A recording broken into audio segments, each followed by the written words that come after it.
আজ নিয়ে আসলাম শৈশবের স্মৃতি মনে করে নেওয়ার মতন একটি রেসিপি। যারা 90 দশকের বাচ্চারা ছিলেন তারা অবশ্যই এই খাবারটি কোনো না কোনোভাবে খেয়েছেন। চলুন নতুন এই মজাদার ধরনের রেসিপিটি আজকে দেখে নেওয়া যাক। রেসিপিটি তৈরির জন্য আমি এখানে একটি কড়াই নিয়েছি এবং কড়াইতে কিছু চীনা বাদাম ভেজে নেব।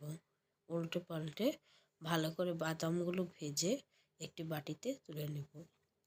তারপর সেই একই কড়াইতে 1 কাপ পরিমাণ চিনি দিয়েছি এবং চিনিগুলো মেল্ট হওয়ার জন্য রেখে দেব। অন্যদিকে আমি এখানে একটি বেলুন এবং একটি ফিরি নিয়েছি এবং ফিরির ভেতরে সামান্য পরিমাণে সরিষার তেল ব্রাশ করে নেব এবং বেলুনের ভেতরেও কিছুটা পরিমাণে লাগিয়ে নেব। ভালো করে তেলগুলো মেখে নিয়ে রেখে দেব বেলুন ফিরিটা। অপরদিকে আমার চিনিগুলো অনেকটাই গলে গেছে। চিনিগুলো গলা হয়ে গেলে আমি এখানে নিয়েছি আধা কাপ পরিমাণে ময়দা। আমি আস্তে আস্তে করে চিনির সাথে ময়দাগুলোকে মিশিয়ে নেব। এই কাজটি একটু সময় নিয়ে করতে হবে।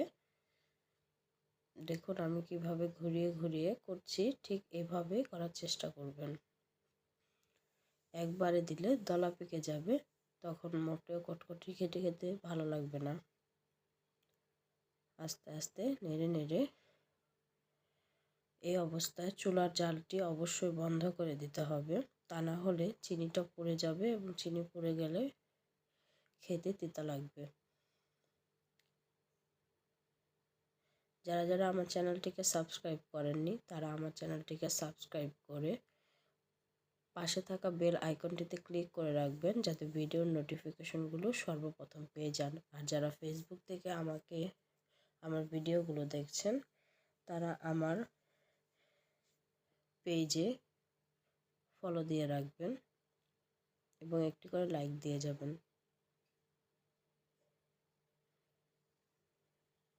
এখন ভেজে রাখা বাদামগুলো এই কটকটিটার সাথে মিশিয়ে দেব, দিয়ে কিছুটা সময় আবার নেড়ে ছেড়ে নেব।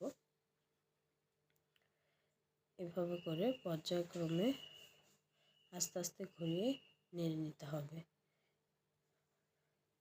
এখন ফিরিটার ভেতরে কটকটিটা ঢেলে নেব এবং বেলুনের সাহায্যে হালকা করে নির্দিষ্ট আকৃতি দিয়ে দেব। এটা গরম থাকা অবস্থায় ছুরির সাহায্যে আস্তে আস্তে করে কেটে নেব। এই কাজটি অবশ্যই গরম থাকা অবস্থাতে করতে হবে, কারণ ঠান্ডা হলে আপনারা কখনোই এটা নির্দিষ্ট আকৃতি দিতে পারবেন না এবং আপনাদের এটা তুলতেও সমস্যা হবে। ছোটবেলায় আমরা এই খাবারটি অনেক কিনে খেয়েছি। এখনকার সময়ে বাচ্চারা সচরাচর এই খাবারগুলো দেখতে পায় না, তাই আপনাদের জন্য নিয়ে আসলাম। আপনারা চাইলে সহজে রেসিপিটি তৈরি করে নিতে পারেন। ধন্যবাদ সবাইকে।